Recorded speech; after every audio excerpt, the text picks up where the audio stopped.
worried this morning that the beaches might be closed. Was that a consideration? Not that I want that to happen or anyone wants that to happen, but is that... Well, no one would want that to happen. But Victoria Police have powers. Victoria Police have a steely determination to make sure that people are following the rules. And I'll leave it to them to make decisions on a case-by-case basis. The thing is this, no one has the right to act unlawfully and put at risk what everyone else has built. No one has the right to do that.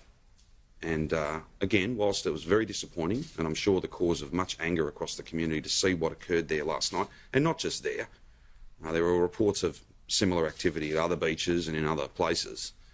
But let's not detract from the fact that the vast majority of Victorians are doing a quite amazing job.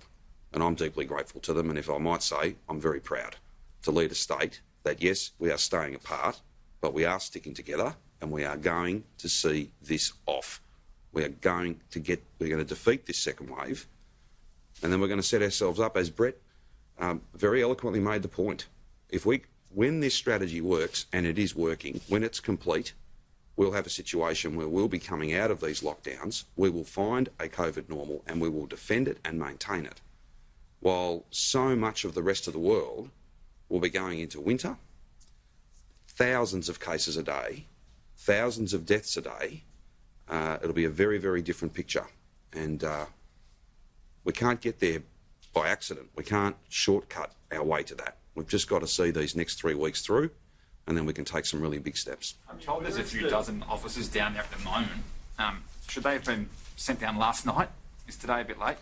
No, Victoria Police have had a response to this for, not just from this morning. Victoria Police have been well aware of these challenges and are doing the best they can. There's a substantial additional police presence out there making sure that these COVID rules are enforced. And if there's any further updates for Victoria Police to provide about anything they're seeing unfold throughout the day, then they'll do that in the usual way. There didn't seem to be much of enforcement going on there last night. Did that disappoint you? Sort of in stark contrast to the protests we saw 4 weeks ago. No,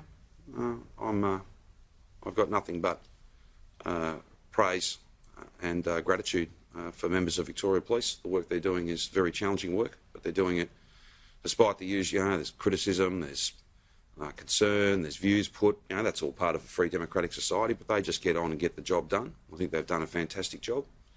So I'm not concerned about those things.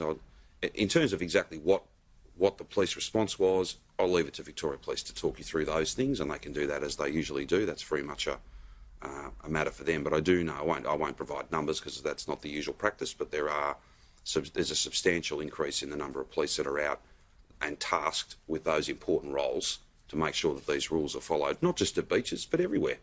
We want people just to find it within themselves to see this through.